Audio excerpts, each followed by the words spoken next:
Before we begin, here's how to earn continuing professional education credit for attending this session. Gain valuable insights by attending the podcast, then complete the assessment test to download your certificate. To do this, follow these simple steps. Click on the link in your description to access the session. Create a free account and attend the podcast. After the podcast, take the assessment test and download your certificate. It's easy, and it's free. We highly recommend checking out our subscription.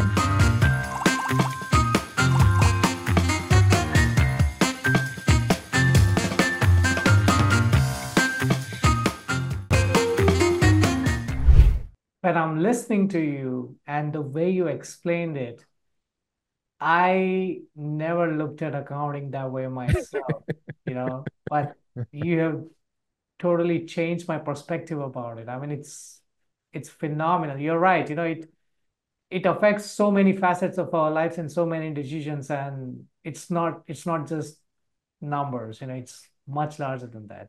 Oh man, this is superb. I mean, like, so well put, man. So well put. Thank you. Thank you. All right. So, now let's talk about TL Turner Group, your entrepreneurial venture. So what motivated you to start this venture? Yeah, so I think after years of experience of looking at, the numbers and really understanding how the numbers really are there to help inform decisions, something that I looked at for a lot of, other, smaller and medium-sized businesses that they don't necessarily have access to the same, professionals or the same skill sets to do the same, but they still need to actually manage these type of things. And so when Okay. you look at from the US perspective, you have almost 50% of the businesses and the people in the country work for a medium or a small business. To where I said, if I can take the lessons that I've learned and I can take the wisdom that I gained from working with some of the world's largest companies, if I can take that wisdom and put it in a product offering and a service offering that could solve these similar types of problems for medium and small businesses, it's like that would be a great opportunity. And, so we started the firm with that perspective and we've continued down that path of.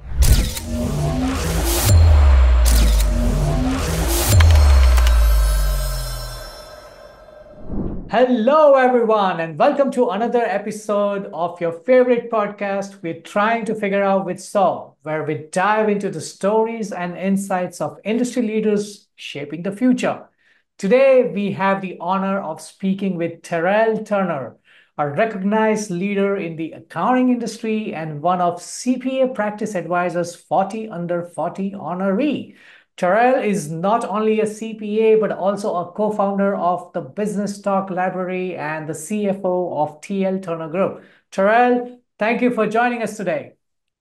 Thank you for having me. Absolutely, absolutely. So, Terrell, can you start by telling us a bit about your background and how you got into the accounting profession? Yeah, so my background started off, as probably like a lot of people, wasn't quite sure what I wanted to do. I knew I wanted to do something in business, and so I looked around and people said, "Well, if you're going to do anything in business, you need to actually understand how to read financial statements." And so I was kind of like, "Well, okay, all right. Well, what's going to teach me that?" And someone pointed me in the direction of accounting. And so I started taking some accounting courses. I realized I'm like, this stuff makes sense. I actually understand it. And that's really what started my career path down accounting. And after that, I looked at, okay, all right, now I need to find a job. Do you go find a job in business management? And very few people want to hire a college student, well, a recent graduate right into a business management role. So I was like, okay, I don't want to go that route. Yep. I didn't understand marketing enough, but again, someone said is, well, it'll probably be much easier for you to get a job in accounting if you start there.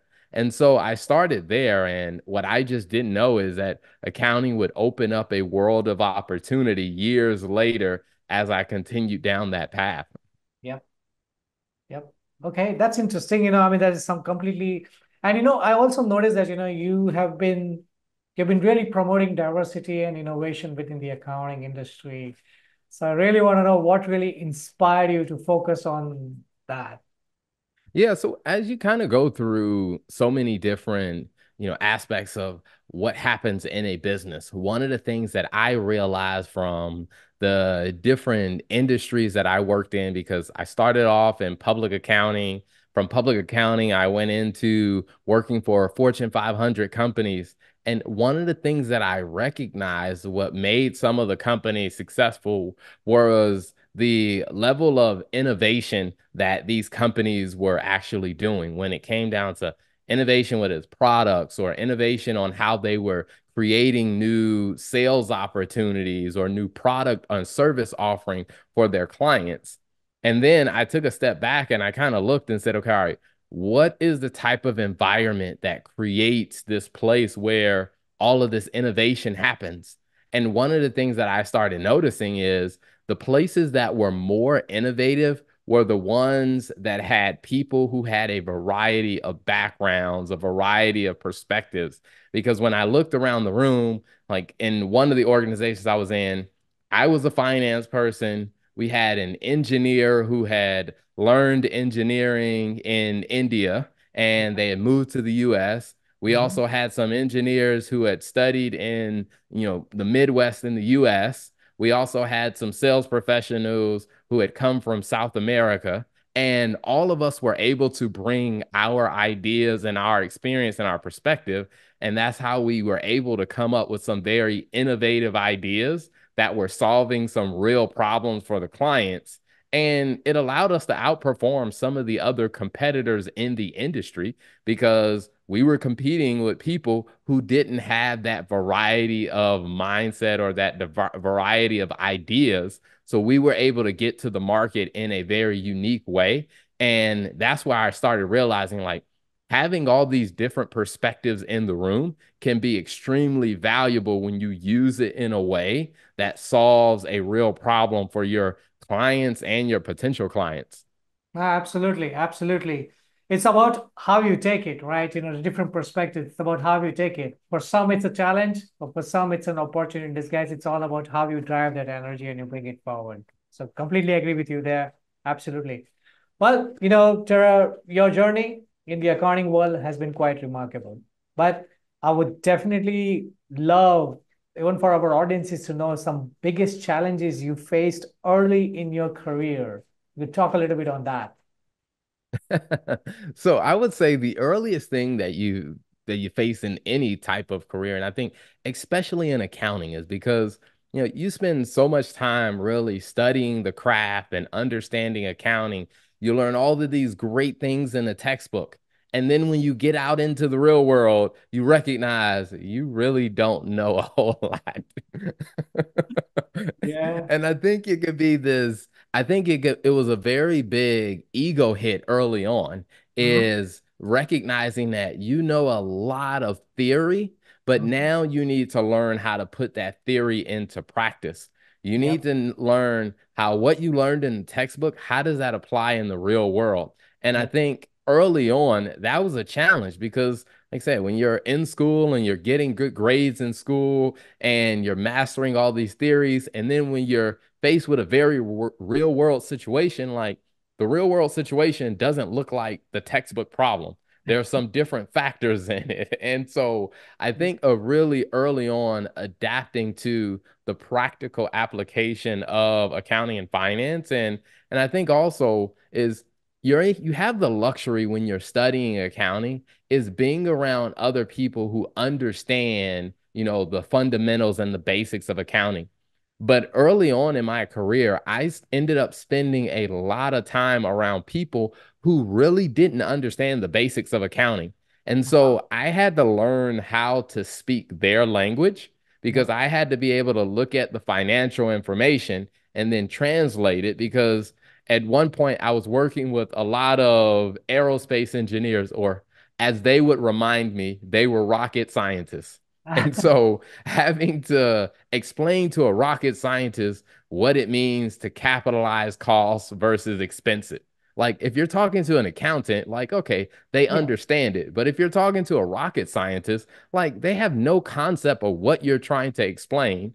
And so for me, it's like I had to learn, how do you translate this amazing technical knowledge that you have, but how do you translate it in a way that makes sense, that help this organization make better business decisions? And coming into my career, I didn't realize like initially how unprepared I was for that, but I eventually learned it and had to go to some very unconventional kind of sources to learn how to develop that craft of being able to explain complicated things in a much simpler way. Yeah, no, absolutely. I'm already trying to think of that conversation that like explain this. It's not rocket science, but technically it's rocket science for the rockets, what a rocket scientist. Oh my God, that's so funny. Well, I mean, that's so amazing, I mean, and you rightly pointed out, and I guess it's a problem that has been there in the industry forever. What you study in college and when you get into the real life, it's just so different. And, it's a challenge that everybody faces and everybody's path is different. Even I've had a different journey. But, we always come across, as you're going along, you're learning along, there comes this moment, there's this one pivotal moment that comes, and that's that thing that shaped your way forward. And okay, this is what it is. Well, have you had such, like, can you talk about a pivotal moment that shaped your professional trajectory in this industry? Yeah, I would definitely say the biggest thing probably was when I worked for a publicly traded company and I took a role in investor relations. And it was at a time where the company had to make some major announcements that a product strategy we were using wasn't going to actually work and we needed to make a big change. Now, this was a huge deal because the company had invested over $700 million into this strategy. So we had to make an announcement to the investors and tell them that this 700 million we invested in this is not going to work like we expected it to. So Oh you my, had to think about all the pressure that we had, and then also, the stock price was going to take a dip. And when we're on this call, and I remember being on the phone with some of the Wall Street analysts, and they're just firing away questions, and they're just asking question after question, and rightfully so. And you can definitely see like the stock price was dropping, and you have people that are being concerned because now you have staff members and employees of the company are like, are we going to have to lay people off? Like, what does this mean? Are they going to have to close different factories? And you have all of this chaos going on. And in yeah, the midst of all of that chaos, I was like, this is awesome. I love this because it became an opportunity for me. It's like, I understand all the business side of the problems that we're going through.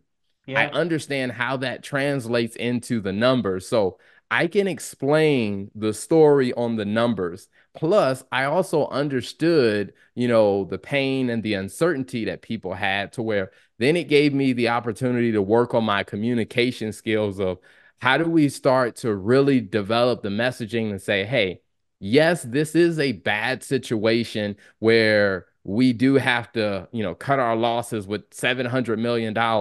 But hey, here is the path for us to move forward. And then to be able to reassure people with that level of confidence and say, hey, here's the data and the numbers behind the strategy that we're going to use to move forward. And I had the chance to work with the CEO of a Fortune 500 company and the CFO and saying, hey, here's how I would explain how we're going to move forward so that we can, take ownership for what went wrong, but also at the same time explain, here's why we have confidence in what's going to happen next. And I think being in the middle of all that really shaped, my perspective, because at that point, accounting became more than just numbers on a page or numbers in a statement or numbers on the screen. It's like the accounting really came to life to really say is that people are really making life decisions on this. Like We had, retirement funds that were invested in our company. People Yep. were making their employment decisions. We also had the relationships with the suppliers, all of our relationships with customers. Like all of these people were being affected by the accounting and the financial information we were communicating. And so for me, it just helped me realize like accounting is more than just numbers and, crunching numbers in the back room. Accounting is about helping people really understand what's going on and being able to provide people with enough information so that they can make the most intelligent decisions moving forward. And so I would say that was probably a very pivotal moment for me in my career. Wow. Do you want to earn CPE credit? Take this course of MyCPE 1 to earn free credit. Click the link in the description to get started.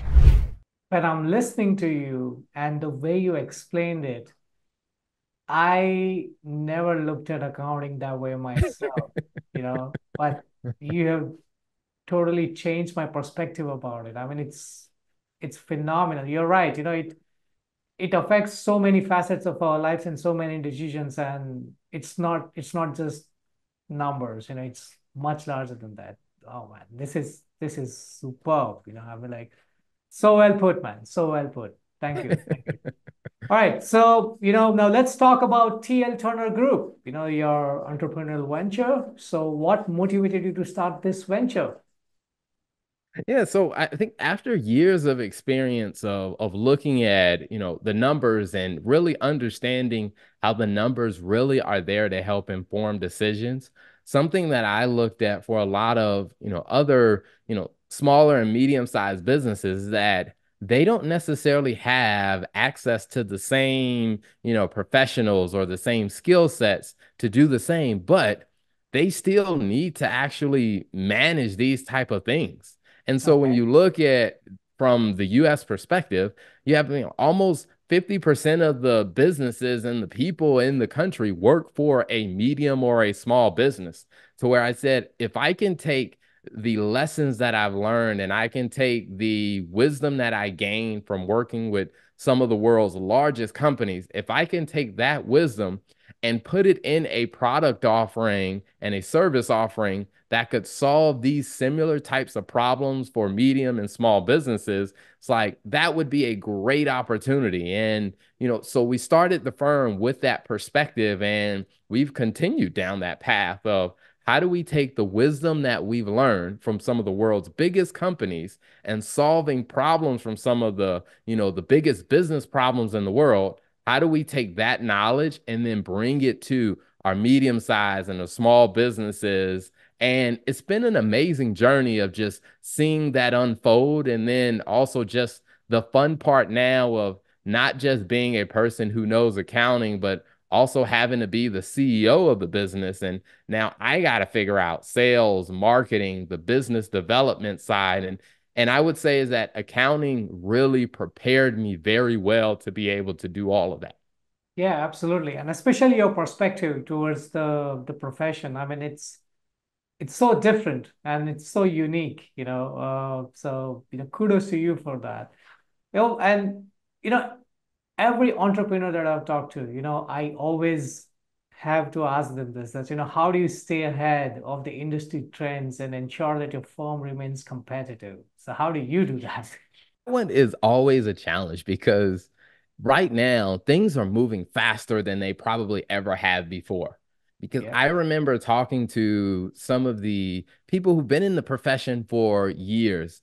And before I started my firm, I interviewed about six different, firm owners, whether they were fractional CFO or accounting firm owners.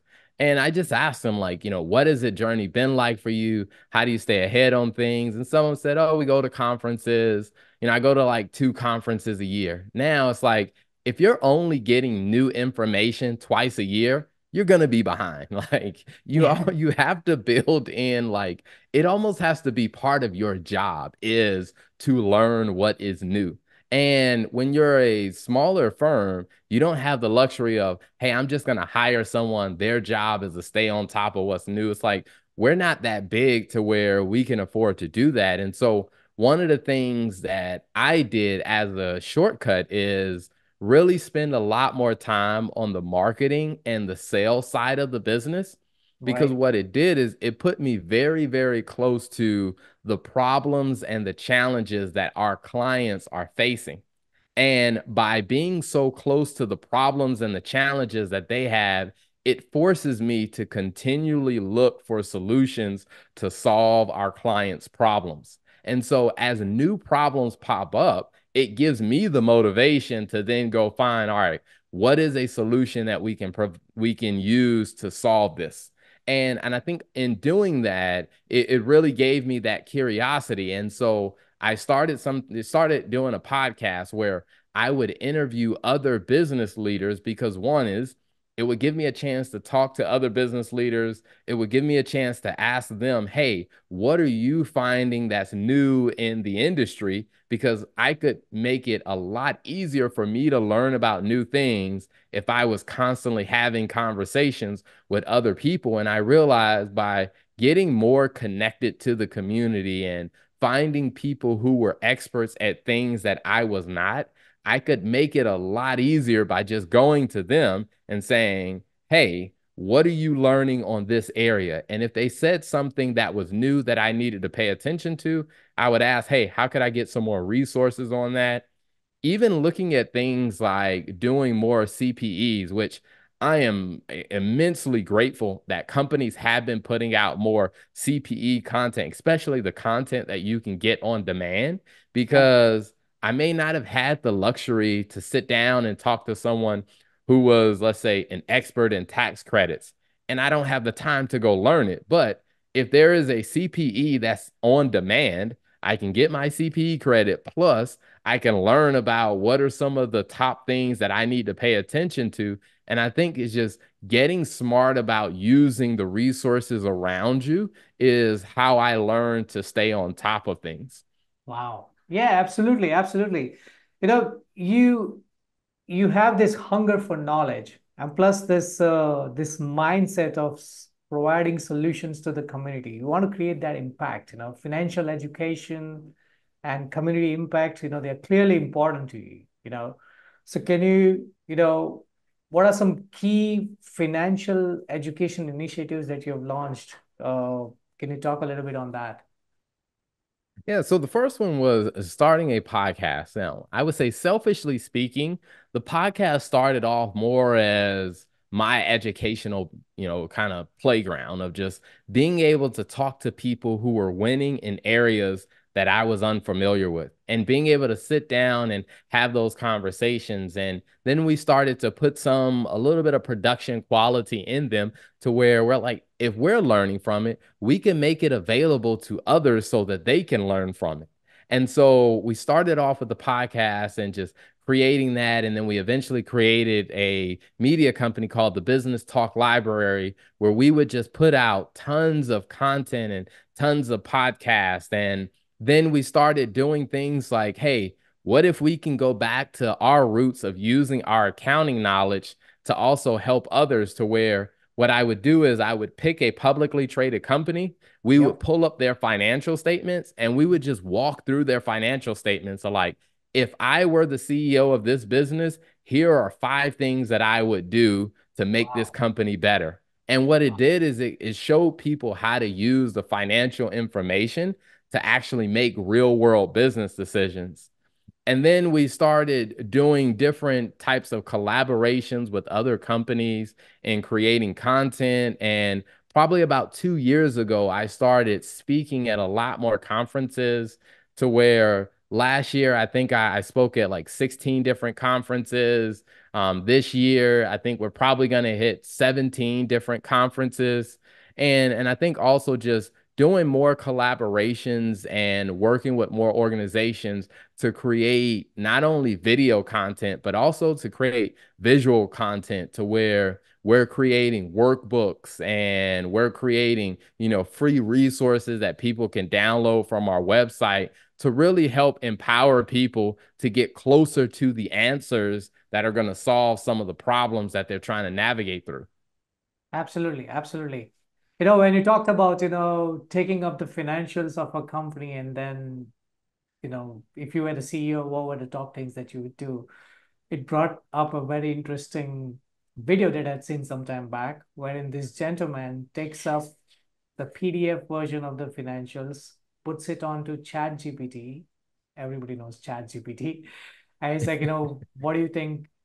It's kind of like asking questions, analyze this for me and all that. And then ChatGPT is giving it. And that's when I realized that, like technology is really transforming our accounting industry. It's phenomenal, But like, you have been in this forefront for so long and you have been doing this for so long. So I would love to hear your perspective on, what are some, you know, are there some impactful technologies that you have adopted recently into your practice? Yeah, so I would definitely say, I mean, AI has been huge because what AI has done is not only just, being able to analyze information, but it's also helped me to empower my staff to get better because, I mean, we have 8 staff members and not everybody has the same level of experience or the same level of understanding. But by being able to, help them kind of navigate and utilize AI, we switch from I no longer have to focus on teaching you the technical terms or the technical understanding. Now, what I spend a lot more time is I'm teaching my team how to ask questions. And Wow. because they can go to the AI and put the question in the AI and let the AI start doing a lot of the legwork behind the research. So now they have more options to really read through things and read through relevant information related to their questions because I realize now to be a better accountant or to be a better professional, it's not necessarily about you having all the information in your head because the technology can find the answer faster than you. But what we have to do is we have to learn how to ask the right question. And we have to learn how to connect the dots between different things. And so we leverage AI in that way.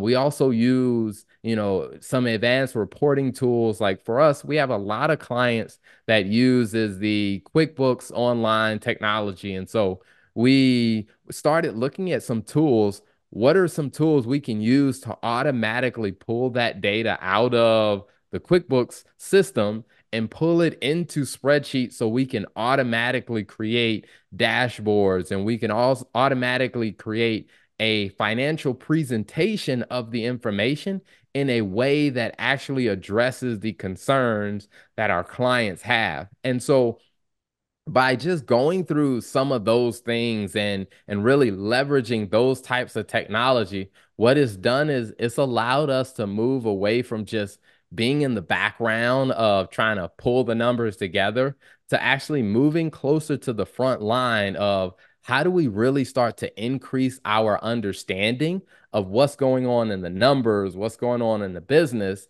and then we can spend more time actually coming up with messaging or coming up with ways of presenting the information to our clients or to our colleagues to help them make better business decisions. And so as we start doing that, it became very helpful. And I think also from a management standpoint, we've looked at tools like practice management software where, we've looked at the practice management software as a way to really eliminate some of the manual things we were doing, but how do we get this into a practice management software that actually does a lot of the manual work we were doing of having to hire someone to chase people down about, well, is this task done? Yes or no? And it's like the practice management software can do it so much better and Yeah. more consistently. And Yeah. then it allowed, the person that was doing that now they're freed up to do something that is actually more enjoyable and more valuable for the business and for our clients. Access latest and trending CPE courses with my CPE One Unlimited Access subscription. Subscribe now. Absolutely. Absolutely. You mentioned practice management software and how somebody is able to get it done for you. It's reminding you, there's always this hesitance, or even in terms of any technology. I'm sure you must have also faced that when you must have, put that forward that, all right, we're going to be doing this. So what advice would you have for accountants who are hesitant to adopt new technologies? Yeah, so I think for accountants, we tend to very much pride like our ability to understand processes and understand how things work. And so one of the things that I always encourage every accountant or accounting firm to do is sit down and actually document the process. Like just pick one of the things that you do on a consistent basis and actually document the process because one of the things that provides people with a lot more comfort to actually utilize technology is if you can map out the process and then you can connect the dots on, okay, which steps will technology replace? Because you may not necessarily be ready for technology to take over the entire process, but maybe you can just get technology to take steps one and steps two. And then after you get comfortable with technology doing steps one and two, then maybe you add step three and step four, or maybe it just comes down to, hey, the technology is going to do step one, two, and five. You will do steps three and four. And I would say, even if you do a partial adoption, it's still going to add tremendous value. But what I have seen in my own experience is once you really map out that process and you start seeing where technology can play a role, eventually you'll get very comfortable and say, hey, how do we just get the technology to do all of this so then I can go do something else that's more valuable or more rewarding for myself, more rewarding for the business, and more rewarding for the clients or the community that I'm a part of. And so I would definitely encourage accountants, start with documenting your processes and then ask yourself, which steps can technology create more time for me by handing that step of the process over to the technology? Yeah, perfect. Absolutely. Like this is fantastic. I really love the way you put it out there. You first want to write it all down, it, because I think that's a very critical step. You got to write it all down, and then you got to identify which one you want the technology to take care of and everything. Very well put, Terrell. Thank you so much for that. Leadership and mentorship are crucial for the growth of any profession. What is your leadership philosophy? Yeah, so I would say this is something that has evolved over time because when I started off in my career, I wasn't, a leader. I didn't see myself as a leader. I saw myself as a recipient of someone else's leadership. But over time, I started realizing that even if I didn't have the leadership title, that I had some role in, being able to influence what was going on. And so my overall philosophy is that no matter where you are in your career or in your business or organization, you have a leadership responsibility. And part of that is to be able to set the tone for what is going to help that organization, what is going to help the people around you actually show up and be able to perform their best. And I think that's one of the fundamental things. But now, as a CEO of a firm, one of the things that I recognize is my philosophy around leadership is I need to paint a very clear picture of where we are going, what the potential looks like. And then my job is to help remove the roadblocks so that my team can live up to the potential that they're capable of. Absolutely, absolutely. And how do you approach mentoring young professionals in the accounting field? So when it comes down to the young professionals, I really enjoy just having a conversation with them of helping them kind of understand, like thinking through a process of what is it that you want and really making it clear and telling them that, hey, you don't have to want what someone else said you should have. It's okay for you to really clarify what is it that you want and I always remind them, even for myself, like when I came into accounting, I didn't want to be an accountant. I just wanted to work in business. Accounting just happened to be a great way for me to get started in that. And so I always help, other young professionals understand, be true to what is it that you really want. And then after we identify what you want, let's see how can accounting play a role in helping you get closer to that. Because it is very easy to get lost in starting a career and then just following the career path that someone else says you should follow. But I'm like, if that career path is not going to lead you to the destination that you want to end up at, you're not going to be happy with that, years from now. Like, that's part of the reason why I think you have some people who have really talked poorly about the accounting profession and how the accounting profession is not all that great. And I think part of it is because they had spent so much time traveling down a path that didn't lead to the destination that they wanted to end up with. So I will always start there, just clarifying what is it that you want. And then let's talk about and let's have an honest conversation about how can accounting play a role within that. And then once we have that clarified, I can help you learn whatever technical skills you want to learn, and I can help you learn the soft skills that you're going to learn. But we need to make sure that we clearly understand what is the destination that we are working towards, because everything has to work in relation to getting you from where you are to where you want to be. Absolutely, absolutely. Can you share a memorable mentoring experience and its impact?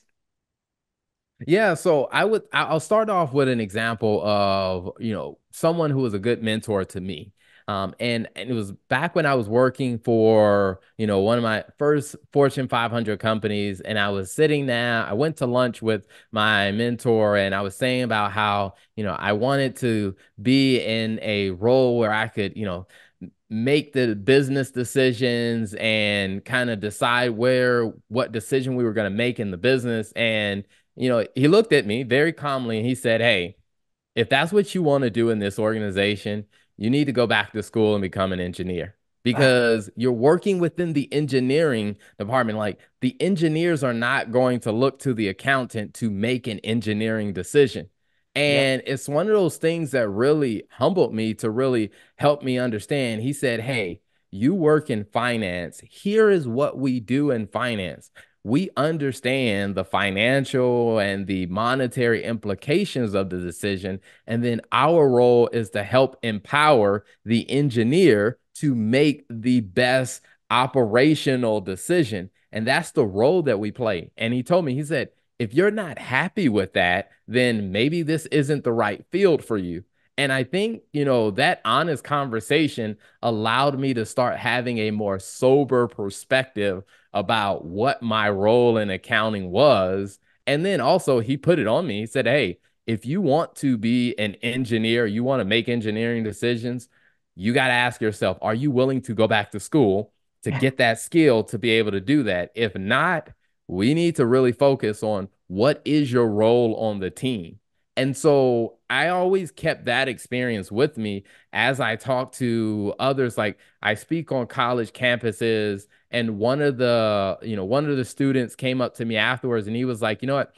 I never knew that there were so many opportunities that accounting could open the door for me." And I said, "Yeah, I mean, accounting can play a very functional role in a business, but it can also play a functional role in your career path or your professional path or even your entrepreneurial path." And so I've even told some people who have told me, "Hey, I really want to be an entrepreneur." And I told them, like, "Hey, maybe you should do a little bit of accounting, enough for you to understand financial statements, Yep. and then start investing your energy in pursuing that entrepreneurial path." Because one of the things that I've seen is entrepreneurs who have no concept of the finance side of running an organization, they tend to not be very successful. And so I do think from, those two examples really stand out to me from a mentorship received and a mentorship given perspective. Wow. Yeah, absolutely. I mean, you rightly pointed out, if you don't know how the money is coming in and how it needs to be, how it's going on to the statements and how it's impacting, that could be a major challenge. Very rightly put out. But when our profession is such that it goes through that reaches a point where you're like, this is too monotonous. People, a lot of accountants go through that. How do you stay motivated and focused during such challenging times? Yeah, so I do think that there is a element of monotone, I think, to every single career. Because after working in different organizations where I've worked in finance supporting engineers, I've worked in finance supporting the sales team, supporting the marketing team, and supporting, customer support. I worked in, finance supporting a manufacturing facility. And I've worked supporting all these different functions. And what I realize is that in every one of those fields, there is a little bit of monotony and there is a boring side to every single field. It's just that you don't really hear about the boring side of sales as often. You only hear about the exciting side of it. And so, one of the things that I tend to recognize about accounting is the boring part of accounting, yes, is there. It's not, it can't be completely eliminated. Now, the good thing is we can start to use technology to do some of the boring side so Yep. that we can spend a little bit more time on the exciting stuff, because I think the exciting part of accounting is what you do with the numbers after you get them. It's not putting in the journal entries. It's not, calculating a depreciation schedule. It's after you get the numbers, now, how are you going to have conversations with the people who need to make decisions? Like, how are you going to present the information? How are we going to dig in and analyze the information? Like, what other non-financial information are we going to consider so that we can understand the big picture and then deliver a message and influence how the business is going to make a decision moving forward? Now, what I do have to tell people is a lot of times we don't really hear about that in accounting as much, because a lot of times people who go into accounting, they actually go into it because they want the comfort of the monotony. They want the comfort of the routine stuff. And I've even had some conversation with some people who said, well, accounting is boring. And I was like, well, accounting is not really boring. It's just you're boring as a person. Because I was like, there's a lot of exciting things you could do. The question is, do you really want to put yourself out there and use your accounting skills in that way? Because you could analyze the numbers, and then how about you go talk to the manager, you talk to the general manager, and you explain to the general manager what you learned by analyzing the numbers. And the person was like, well, I don't really want to do that. And I'm like, you don't want to do the exciting side of accounting. And that's okay. If you just want to focus on, the safe, secure, boring side of accounting, that's fine. But I'm like, don't define the entire industry because you prefer to do the safe, boring stuff. Because I'm like, there are a lot of exciting things you can do in accounting, but you got to want to actually do it. Absolutely. Absolutely.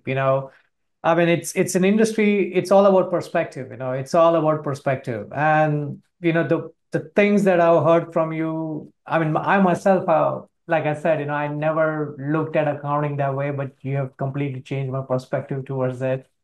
But, thank you so much for sharing these insights. Now, our industry is going through a paradigm shift, so looking with the technology and all that coming in, a lot of people are like, oh yeah, it's going to replace us. And accounting being a monotonous thing, people are like, oh, maybe it will replace accountants. But I'm not of an opinion. But if I were to ask you, looking ahead, what do you see as the future trends in accounting? What would you see? Yeah, I think the future trends in accounting is that the way technology is coming in, what technology is doing is it is eliminating the boring parts of accounting. Or let me say, it is eliminating humans being required to do the boring part of accounting. What it's doing is pushing us to have to spend more time on the things that are a little bit more exciting, like actually analyzing the numbers and then helping make a decision based off what the numbers say, or figuring out how do we present the information in a way that helps bring to light whether it's something good, something bad, or an opportunity or a risk. It's like, how do we start to use the numbers and the information? And I think what technology is doing is pushing us to have to do that more and more, to where we can't just hide behind our screens or hide at our desk or hide behind our phones or our software programs, because the software is actually doing the boring part a lot faster than we used to do it. So Mm-hmm. now we have to shift our perspective and say is that, hey, we have to move closer to the front line of the decision-making process, which for a lot of people, that means we're going to have to develop new skills. Like we're going to have to learn how to communicate to people who don't have an accounting background. We have to learn how to present information. We also have to learn some new computer skills. Like everything probably won't be done in Excel or spreadsheets anymore. So we have to learn some new, computer technology. And then I think one thing that a lot of accountants I feel like have very, very underestimated is we have to learn how to listen. Because a lot of times, since we were so busy into the details of the numbers and the technical side of accounting, is we kind of lost our ability to listen to the concerns of the customers, listen to the concerns of our counterparts. And when we're not actually listening, we won't know how to translate what we know into a way that they will understand it. So I think in the accounting profession, we're going to see a shift to where we need to develop a lot more of the soft skills that we've kind of taken for granted in the past, because we could always run back to the safety of our spreadsheets, or we could run back to the safety of, getting into the details of the numbers. But now that the technology is doing that a lot faster and a lot more consistent, it leaves us to say, okay, all right, now what are we going to do with our time to make sure we are adding value to the organization and to the people around us? Absolutely, absolutely, Terrell. Thank you. Thank you for sharing your incredible journey and insights with us today. Before we wrap up, do you have any final thoughts or advice for our listeners?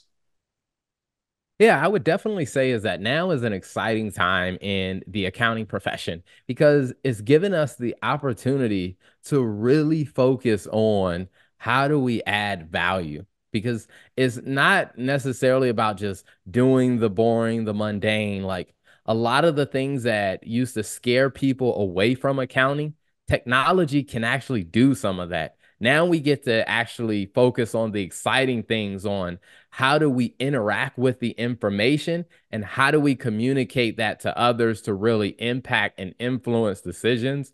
And so I'm pretty excited, because I think that now is an amazing time for the profession to really go to a next level of enjoyment for the people who are pursuing a career and a path in accounting.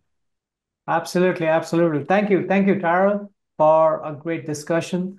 To our listeners, stay tuned for more episodes of your favorite podcast we're trying to figure out with Saul. Until next time, keep pushing the boundaries of what's possible. Cheers. Access latest and trending CPE courses with my CPE One Unlimited Access subscription. Subscribe now.